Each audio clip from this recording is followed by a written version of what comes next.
একটা মেয়েকে জিজ্ঞেস করা হয়েছিল বিয়ের আগে আর পরের মধ্যে পার্থক্য কি।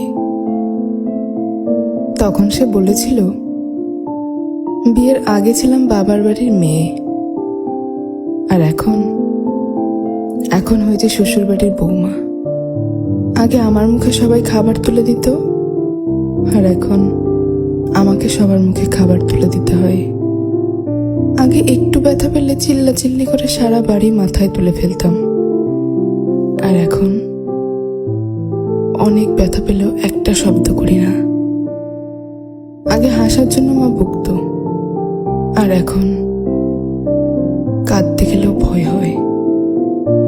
আগে একটু মন খারাপ হলেই মা বুঝে ফেলতো, কিন্তু এখন ভেতরটা চুরমার হয়ে গেলেও কেউ টের পায় না।